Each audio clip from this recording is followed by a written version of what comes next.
Friends എല്ലാവർക്കും നമസ്കാരം. നമ്മുടെ ഇഷ്ടപരമ്പരയുടെ തിങ്കളാഴ്ചത്തെ വിശേഷങ്ങളിലേക്ക് ഏവർക്കും സ്വാഗതം. അങ്ങനെ നമ്മുടെ ആനന്ദ് തൻ്റെ ഉള്ളിൽ കുറേ കാലങ്ങളായി അടക്കി വെച്ചിരിക്കുന്ന സങ്കടങ്ങളെല്ലാം അച്ഛൻ്റെയും അമ്മയുടെയും കൂടപ്പിറപ്പുകളുടെയും മുന്നിൽ പറയാനായിട്ട് ശ്രമിക്കുകയാണ്. പക്ഷേ താൻ പറയുന്ന ഓരോ സത്യങ്ങളും കേട്ട് തൻ്റെ വീട്ടുകാരെ ഒരുപാട് വേദനിക്കും എന്നൊരു ചിന്ത ആനന്ദിൻ്റെ മനസ്സിലുണ്ട്. പക്ഷെ എല്ലാവരും നിർബന്ധിക്കുക. അപ്പം ദേവിയുടെ വിദ്യാഭ്യാസ യോഗ്യത 10ാം ക്ലാസ് ആണെന്നറിഞ്ഞ് ഞെട്ടിത്തെറിച്ച് നിൽക്കുകയാണ്. പെട്ടെന്ന് ഗോമതിക്ക് ഇതൊന്നും വിശ്വസിക്കാൻ പോലും സാധിക്കുന്നില്ല. അപ്പോൾ ഗോമതി വന്നിട്ട് പറയും, ആനന്ദേ, നീ വെറുതെ ഇങ്ങനെ നിനക്ക് തോന്നിയതൊന്നും വിളിച്ചു പറയരുത്. ദേവിമോളെ പറ്റി ഇങ്ങനെയൊക്കെ പറയാൻ നിനക്ക് എങ്ങനെ സാധിക്കുന്നടാ എന്ന് ചോദിക്കാം. അത് കേൾക്കുമ്പോഴത്തേക്കും ആനന്ദ് പറയും, ഇപ്പോഴും എല്ലാവർക്കും ഇവളെ മാത്രമാണല്ലേ വിശ്വാസം. ഇവള് ചെയ്ത ഓരോ ചതികളും അറിഞ്ഞു കഴിഞ്ഞാൽ നിങ്ങൾക്ക് ഇപ്പോൾ ഇവളോടുള്ള സ്നേഹം പോയിട്ട് ഇവളുടെ മുഖത്ത് പോലും നിങ്ങൾ ആരും പിന്നെ നോക്കില്ല എന്ന് പറയണം.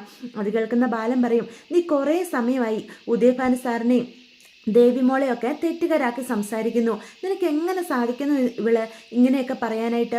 നീ താലി കെട്ടിയ നിന്റെ ഭാര്യയല്ലേ ഈ നിൽക്കുന്ന ദേവി എന്ന് ചോദിക്കാം. അപ്പം അച്ഛൻ ഇവളോട് തന്നെ ചോദിക്കുക, ഞാൻ പറഞ്ഞ കാര്യം തെറ്റാണെന്നുള്ള രീതിയിൽ ഒരു വാക്ക് ഇവള് സംസാരിച്ചോ എന്ന് ചോദിക്കുകയാണെ. അപ്പം ദേവിയുടെ മൗനം എല്ലാവരും ശ്രദ്ധിക്കുക. പെട്ടെന്ന് ബാലൻ ദേവിയുടെ അടുത്തേക്ക് ചെല്ലുക. മോളെ ദേവി, നീ തന്നെ പറ. ബാലച്ചനോട് എൻ്റെ മോൾ ഒരിക്കലും കള്ളം പറയില്ല. അതുകൊണ്ട് ചോദിക്കുക, മോളുടെ വിദ്യാഭ്യാസ യോഗ്യത എത്രയാ? മോളെ സത്യത്തിൽ എത്ര പഠിച്ചു എന്ന് ചോദിക്കാം. അപ്പം ദേവി ചുമന്ന കണ്ണുകളോടുകൂടി ബാലനെ നോക്കുക. ബാലച്ച അത് പിന്നെ ഗോമതി വന്നിട്ട് ചോദിക്കും, ഇവൻ ഓരോന്നൊക്കെ വിളിച്ചു പറയുന്നത് കേട്ടിട്ട് മോള് സങ്കടപ്പെടണ്ട, ഇവൻ പറഞ്ഞത് സത്യമൊന്നും അല്ലല്ലോ എന്ന് ചോദിക്കുക. അമ്മേ അത് എന്ന് പറഞ്ഞാൽ ദേവിക്ക് എന്ത് പറയണമെന്നറിയാതെ നിൽക്കുകയാണ്. അപ്പം ആനന്ദ് പറയും, കണ്ടില്ലേ, അവളൊരു അക്ഷരം മിണ്ടുന്നുണ്ടോ? അവൾക്കറിയാം അവള് എന്ത് പറഞ്ഞാലും പിടിക്കപ്പെടുമെന്ന്. അപ്പോഴത്തേക്കും ബാലൻ പറയും, നീ കുറേ സമയമായി ഇങ്ങനെ ദേവിമോളെ വേദനിപ്പിക്കാൻ നോക്കിയിട്ട് നിനക്ക് എങ്ങനെ സാധിക്കുന്നുണ്ടാ ഇങ്ങനെയൊക്കെ പെരുമാറാൻ എന്ന് ചോദിക്കുകയാണ് കേട്ടോ. അത് കേൾക്കുന്ന ആനന്ദും ആകെ വികാരഭരിതനായിട്ട് സംസാരിക്കുകയാണ്. കണ്ടോ, എൻ്റെ വീട്ടുകാർ എത്രമാത്രമാണ് നിന്നെ സ്നേഹിക്കുന്നത്. ഇപ്പം പോലും എന്നെ തെറ്റുകാരനാക്കിക്കൊണ്ട് നിന്റെ കൂടെ നിൽക്കാനാ ഇവരെല്ലാവരും ശ്രമിക്കുന്നേ എന്ന് ദേവിയോട് ആനന്ദ് പറയാണ്. അത് കേൾക്കുന്ന ദേവിയുടെ അടുത്തേക്ക് ഗോമതി ചെന്നിട്ട് ചോദിക്കാം, മോളെ എന്തൊക്കെയാ ഇവിടെ നടക്കുന്നേ? ഇവൻ പറയുന്നതിൽ എന്തെങ്കിലും സത്യം ഉണ്ടോ എന്ന് ചോദിക്കുകയാണേ. അത് കേൾക്കുന്ന ദേവി ഇനി താൻ ഒന്നും മറച്ചു വെച്ചിട്ട് കാര്യമില്ല എന്ന് ബോധ്യപ്പെടുകയാണ്. അതുകൊണ്ട് പറയും, അമ്മേ, ആനന്ദേട്ടൻ പറയുന്നതൊക്കെ സത്യം അമ്മേ എന്ന് പറയാം. അത് കേട്ട് ആർക്കും വിശ്വസിക്കാൻ പോലും സാധിക്കുന്നില്ല. മോളെ, നീ എന്തൊക്കെയാ ഈ പറയുന്നത് എന്ന് അപ്പം എല്ലാവരും ചോദിക്കാം. അത് കേൾക്കുന്ന ആനന്ദ് പറയും, ഇത് മാത്രമല്ല, ഇനിയും പല കാര്യങ്ങളും ഇവിടെ ഉള്ളവരെല്ലാം അറിയാനുണ്ട്. ഇവളുടെ അച്ഛനുണ്ടല്ലോ, ആ ഉദയഭാനു, അയാൾ ഈ നാട്ടിൽ തന്നെ ഏറ്റവും വലിയ ഫ്രോഡാ. ഓരോ തവണയും എന്തൊക്കെ കളങ്കൽ പറഞ്ഞ അയാൾ ഇവിടെ വലിഞ്ഞു കയറി വന്നുകൊണ്ടിരുന്നത്. അത് പോരാഞ്ഞിട്ട് കടയിൽ നിന്നും പൈസ മോഷ്ടിച്ച് അയാൾ ആ പാവമാമനെ കള്ളനും കൂടി ആക്കിയില്ലേ എന്ന് പറയണം കേട്ടോ. അത് കേൾക്കുന്ന ബാലൻ പറയും, ആനന്ദേ, ഒരാള് മോഷ്ടിച്ചു എന്ന് ഒരു തെളിവുമില്ലാതെ നീ വിളിച്ചിങ്ങനെ പറയരുത്. ഉദയഭാനു സാറിനെ പോലെ ഒരാൾ അങ്ങനെ ഒരു തെറ്റ് ചെയ്തു എന്ന് പറയാൻ എന്ത് തെളിവാണ് നിന്റെ കയ്യിലുള്ളത് എന്ന് ബാലൻ ചോദിക്കുകയാണ്. പക്ഷേ ബാക്കിയുള്ളവരെല്ലാം ദേവിയുടെ വിദ്യാഭ്യാസ യോഗ്യത എന്താണെന്ന് അറിഞ്ഞ ഞെട്ടലിലാണ് കേട്ടോ. ആനന്ദ് പറയുന്നത് സത്യമാണോ? അപ്പോൾ ദേവി സമ്മതിച്ചു, ആനന്ദേട്ടൻ പറഞ്ഞതൊക്കെ സത്യമാണെന്ന്. ഇനിയിപ്പം ദേവി വെറുതെ സമ്മതിച്ചതാണോ? അങ്ങനെ പല ചിന്തകളും മീനുവിൻ്റെ മിത്രയുടെ ഒക്കെ മനസ്സിലൂടെ കടന്നു പോവാണ്. പെട്ടെന്ന് ആനന്ദ് പറയും, നിങ്ങൾക്ക് എല്ലാവർക്കും വേണ്ടത് തെളിവല്ലേ? തെളിവ് ഞാൻ ഇപ്പം തരാം എന്ന് പറയുകയാണേ. അത് കേൾക്കുന്ന നമ്മുടെ ബാലൻ പറയും, വേണ്ട, ഈ പ്രശ്നം ഇവിടെ വെച്ച് അവസാനിക്കുക, ഇനി കൂടുതൽ ഇത് വഷളാക്കണ്ട എന്ന് പറയാണ്. അത് കേൾക്കുന്ന ആര്യം പറയും, അച്ഛാ, ആനന്ദേട്ടൻ്റെ മനസ്സിൽ കിടക്കുന്നതൊക്കെ പുറത്തോട്ട് ആനന്ദേട്ടൻ പറഞ്ഞു തീർക്കട്ടെ, അല്ലെങ്കിൽ ആ മനസ്സിന് ഒരു ശാന്തതയും കിട്ടത്തില്ല എന്ന് പറയാം. അപ്പോൾ ഗോമതിയും പറയും, ആനന്ദന് എന്തൊക്കെയോ പറയാനുണ്ട് ബാലേട്ട, അവൻ എന്താണെന്ന് വെച്ചാൽ പറയട്ടെ എന്ന് പറയണം. അത് കേൾക്കുന്ന ബാലൻ വീണ്ടും ചോദിക്കും, എന്ത് തെളിവാണ് നിന്റെ കയ്യിലുള്ളത്? കുറേ നേരമായി ഈ നിൽക്കുന്ന പെൺകുട്ടിയെ നീ നിന്ന് ക്രൂശിക്കാൻ തുടങ്ങിയിട്ട് എന്ന് പറയാം. അത് കേൾക്കുന്ന ആനന്ദ് തൻ്റെ കയ്യിലുള്ള ഉദയഭാനു പണം മോഷ്ടിക്കുന്ന വീഡിയോ എല്ലാവരുടെ മുന്നിലേക്ക് പ്ലേ ചെയ്ത് കാണിക്കുകയാണ്. അത് കാണുന്ന ദേവി നിന്ന നിൽപ്പിൽ ഭൂമി പിളർന്ന് താഴോട്ട് പോയാൽ മതി എന്നുള്ള രീതിയിലായി പോവാണ് കേട്ടോ. കരഞ്ഞുകൊണ്ട് നിൽക്കുക. അപ്പോൾ വിശ്വസിക്കാൻ കഴിയാതെ എല്ലാവരും വീണ്ടും വീണ്ടും നോക്കുവാണ്. ഇത് ഉദയഭാനു സാറ് തന്നെയാണോ എന്നൊക്കെയുള്ള ചിന്ത അവരുടെ മനസ്സിലേക്ക് കടന്നു വരിക. ഇയാളാണോ പൈസ മോഷ്ടിച്ചത് എന്ന് അപ്പം അവിടെ നിൽക്കുന്ന ആകാശ് ചോദിക്കുക, എന്തൊരു അഭിനയമായിരുന്നു, ഇയാൾ കടയിൽ ഓരോ തവണയും വന്നത് പൈസ മോഷ്ടിക്കാൻ വേണ്ടിയാണോ എന്നൊക്കെ ഇങ്ങനെ പരസ്പരം പറയാണ്. അത് കേൾക്കുന്ന ദേവിക്ക് എന്ത് സംസാരിക്കണം? തൻ്റെ അച്ഛനെ അനുകൂലിക്കാൻ പറ്റില്ല. അച്ഛൻ തന്നോട് ഇത്രയും വലിയൊരു ചതി ചെയ്തിട്ടാണോ പോയിരിക്കുന്നത്? തന്നോടുള്ള സ്നേഹം കൊണ്ടല്ല, മറിച്ച് പണം മോഷ്ടിക്കാനായിട്ടാണല്ലോ ഓരോ തവണയും കടയിലേക്ക് വന്നത് എന്നുള്ള തൻ്റെ അച്ഛൻ്റെ ചതി ദേവിക്ക് ഉൾക്കൊള്ളാൻ പോലും സാധിക്കുന്നില്ല കേട്ടോ. ദേവി അവിടെ നിന്ന് പൊട്ടിക്കരയാണ്. ദേവിയുടെ അവസ്ഥ കാണുമ്പം എന്ത് പറഞ്ഞ് അവളുടെ അടുത്തേക്ക് ചെല്ലണമെന്നറിയാതെ എല്ലാവരും അന്തം വിട്ട് നിൽക്കുക. പക്ഷേ എന്തൊക്കെയോ കള്ളത്തരങ്ങളുണ്ട്, ദേവിയും അതിന് കൂട്ടുനിന്നു എന്ന് ദേവമംഗലത്തുള്ള എല്ലാവർക്കും ബോധ്യപ്പെടുകയാണ്. അതുകൊണ്ട് തന്നെ ഓടി ഗോമതി ഒന്നും ദേവിയുടെ അടുത്തേക്ക് ചെല്ലുന്നില്ല. അപ്പം ബാലൻ ചോദിക്കും, എന്തൊക്കെയാ മോളെ ഇവിടെ നടക്കുന്നത്? മോളുടെ അച്ഛൻ ഉദയഭാനു സാറിന് എന്തിനാ ഗോമതി സ്റ്റോറിൽ നിന്നും പൈസ മോഷ്ടിക്കേണ്ട ആവശ്യം എന്ന് പറയാം. എനിക്കറിയാം, ഇത് അദ്ദേഹം മോഷ്ടിച്ചതൊന്നും ആയിരിക്കില്ല, എന്തേലും ആവശ്യം വന്നപ്പോൾ കുറച്ച് പൈസ എടുത്തതാകും, എന്നോട് പറയാൻ വിട്ടുപോയതായിരിക്കും അല്ലേ? മോളോടും അച്ഛൻ ഇതിനെപ്പറ്റി ഒന്നും പറഞ്ഞില്ലേ എന്ന് ചോദിക്കാം. അത് കേൾക്കുന്ന ദേവി തല കുനിച്ചു തന്നെ നിൽക്കുകയാണ് കേട്ടോ. കുനിച്ചു പിടിച്ചിരിക്കുന്ന തല ഉയർത്തി നമ്മുടെ ബാലനെ നോക്കാൻ പോലുമുള്ള ധൈര്യം നമ്മുടെ ദേവിക്കില്ല. കാരണം അവർ ചോദിക്കുന്ന ഒരു ചോദ്യങ്ങൾക്കും തൻ്റെ മുന്നിൽ ഒരു മറുപടി പോലും ഇല്ല.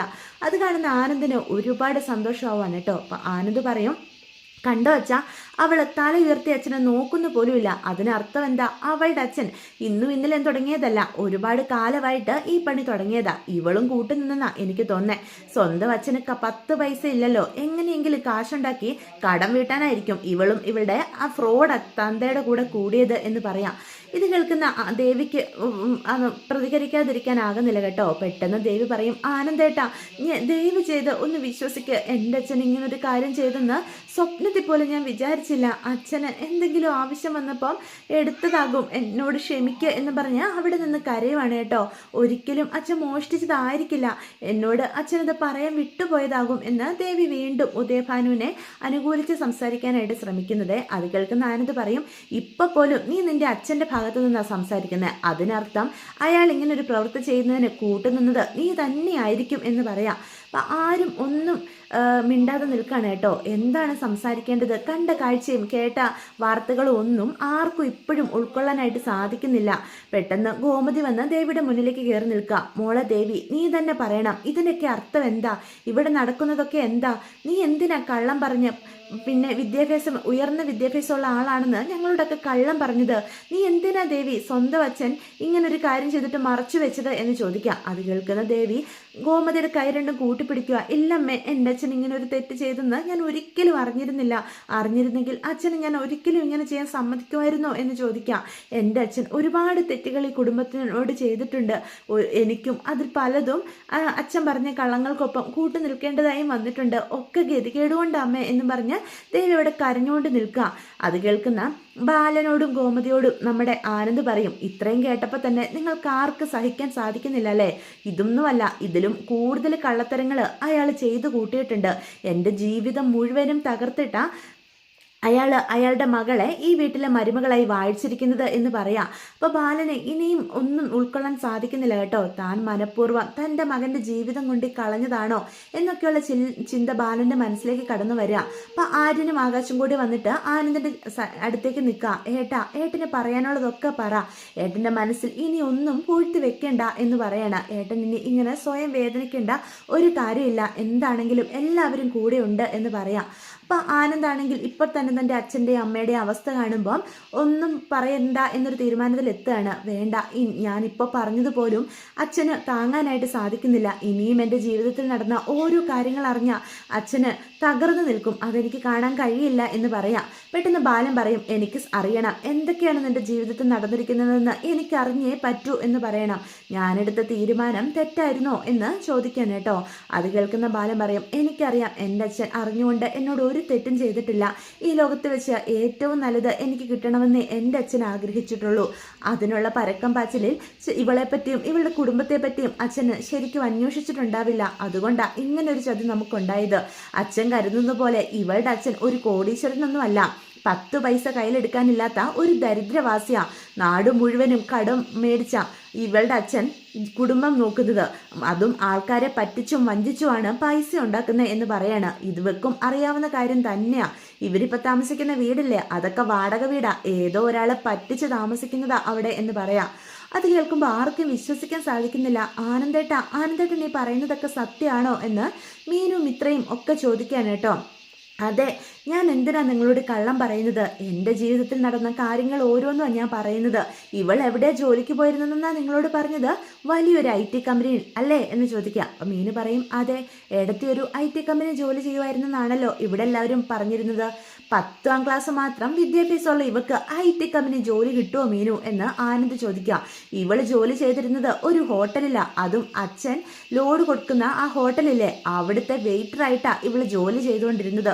ഞാനൊരു ദിവസം കയ്യോടെ ഇവളെ പൊക്കി, അങ്ങനെയാ എനിക്ക് കാര്യങ്ങളെല്ലാം വ്യക്തമായത് എന്ന് ആനന്ദ് പറയാണ്. ഇനിയുമുണ്ട് 100 ചതികളുടെ കഥകൾ എന്നും പറഞ്ഞ് ആനന്ദ് ഓരോന്നായിട്ട് എല്ലാവരോടും പറയണം കേട്ടോ. ഇതെല്ലാം കേൾക്കുന്ന ദേവിക്ക് അവിടെ നിന്ന് പോയാൽ മതി എന്നുള്ള തോന്നൽ വരികയാണ്. കാരണം താൻ ആരുടെയും മുഖത്തിന് നോക്കാനുള്ള ധൈര്യം തനിക്കില്ല എന്ന് പറയാം. അപ്പം ദേവിയുടെ അവസ്ഥ കാണുമ്പം മീനുവിനും മിത്രയ്ക്കും അതുപോലെ നമ്മുടെ അനുവിനൊക്കെ സഹതാപം തോന്നുന്നുണ്ട്. എങ്കിൽ പോലും തങ്ങളോട് പോലും ദേവിയെടുത്ത് ഈ കാര്യങ്ങളൊക്കെ മറച്ചു വെച്ചല്ലോ എന്ന് ചോദിക്കാം.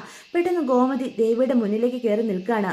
നിന്നെ ഞാൻ കണ്ടത് എൻ്റെ സ്വന്തം മോളെ പോലെയല്ലേ? ഈ വീട്ടിലെ മൂത്ത മരുമകളായി നീ വന്നപ്പം എല്ലാവരിലും നിന്നെ ഞാൻ ഏറ്റവും കൂടുതൽ സ്നേഹിച്ചത്.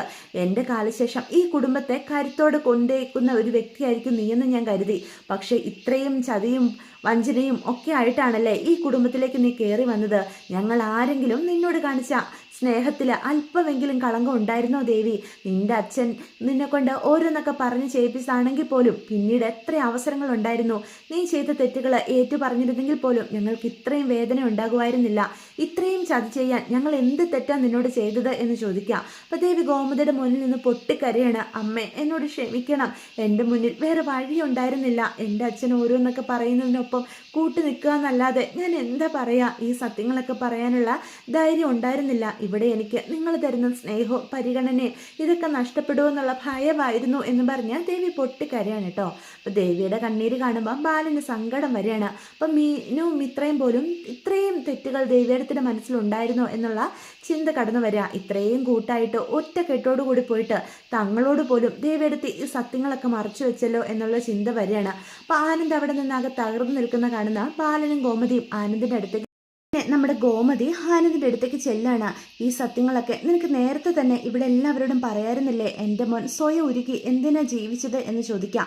അത് കേൾക്കുന്ന ആനന്ദ് പറയും, ഈ നിൽക്കുന്ന എൻ്റെ അച്ഛനെ കുറിച്ച് ഓർത്തിട്ടാമേ ഞാനിതെല്ലാം സ്വയം സഹിച്ചത്. ഇപ്പം തന്നെ നോക്കിക്കേ, എന്നെ തലയുയർത്തി നോക്കാൻ കഴിയാതെ എൻ്റെ അച്ഛൻ്റെ കണ്ണുകൾ പിടയ്ക്കുന്നത് എനിക്ക് കാണാനായിട്ട് സാധിക്കും. എൻ്റെ ജീവിതം അച്ഛൻ കാരണമാണോ നശിച്ചത് എന്നുള്ള ചിന്ത എൻ്റെ അച്ഛൻ്റെ മനസ്സിലുണ്ടെന്ന് എനിക്കറിയാം എന്ന് പറയാം.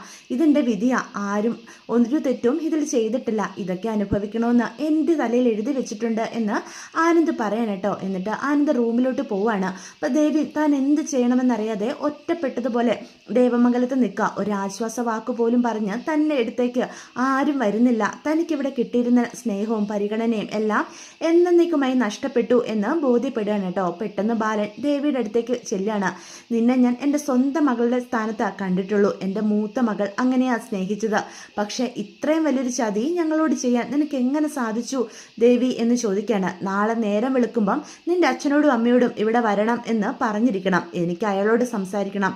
ഇത്രയും ചതികൾ ചെയ്ത ഉദയഭാനുവിനോട് എന്ന് ബാലൻ പറഞ്ഞിട്ട് അകത്തേക്ക് കയറി പോവാം. അപ്പം ദേവിയുടെ ഒരു അക്ഷരം മിന്നാതെ ഗോമതിയും ബാലൻ്റെ പിന്നാലെ റൂമിലോട്ട് പോവാണ് കേട്ടോ. അവിടെ നിൽക്കുന്ന ഓരോരുത്തരായിട്ട് അവരുടെ റൂമുകളിലേക്ക് പോവാം. ആരും ദേവിയുടെ ഒരു അക്ഷരം പോലും മിണ്ടുന്നില്ല. ആ അവഗണനയിൽ ദേവിയാണെങ്കിൽ ആകെ തകർന്ന് അവിടെ നിൽക്കുകയാണ്. എന്ത് ചെയ്യണമെന്നറിയാതെ പൊട്ടിക്കരയാണ് കേട്ടോ ദേവി. അപ്പം ഇതൊക്കെയാണ് വിശേഷങ്ങൾ. അപ്പോൾ വീഡിയോ ഇഷ്ടപ്പെടുവാണെങ്കിൽ ചാനലൊന്ന് സബ്സ്ക്രൈബ് ചെയ്യാനും അതുപോലെ ലൈക്ക് ചെയ്തും